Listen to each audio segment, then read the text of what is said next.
So I want to now talk about the My Lai Massacre itself, because it's something that we've sort of been talking about quite a bit throughout this video, but that I think is worth a sort of deep dive. So when we talk about the My Lai Massacre, what actually happened was that around at least 347 and up to 504 civilians were killed.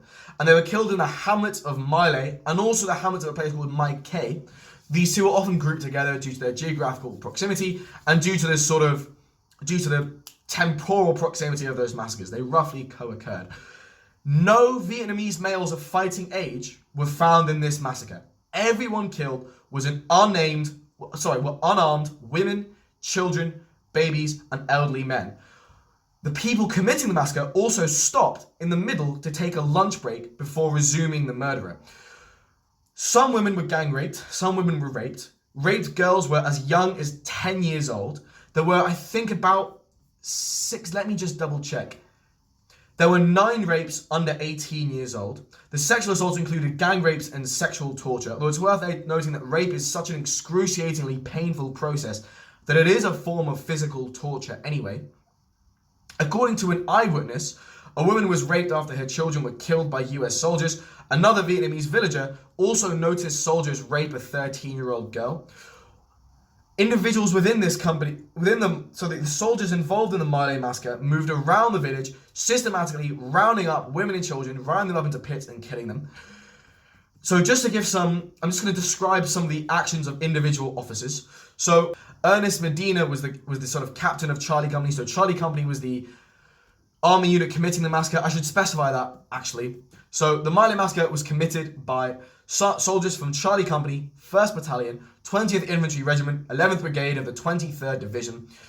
And it was organised as part of this task force called Task Force Barker. The individual who organised it was this guy called Captain Ernest Medina. He was not charged for it, despite relaying to the soldiers that he had orders to kill everyone in that village, including so-called civilians.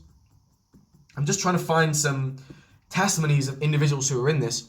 So Harry Stanley was a grenadier who came to refuse an order from Lieutenant Calley. So Lieutenant William Calley was this individual who was under command of about 100 soldiers who personally went around killing children and who ordered other soldiers to also fire on women and children.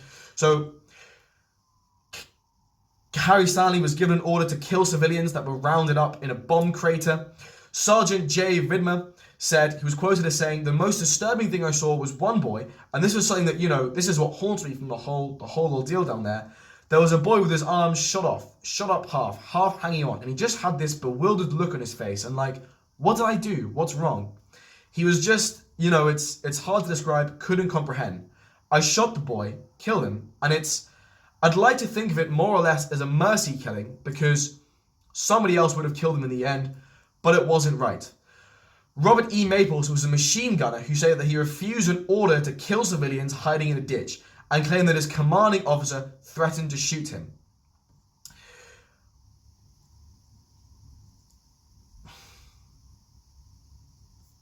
Just going to list some testimonies from other soldiers now.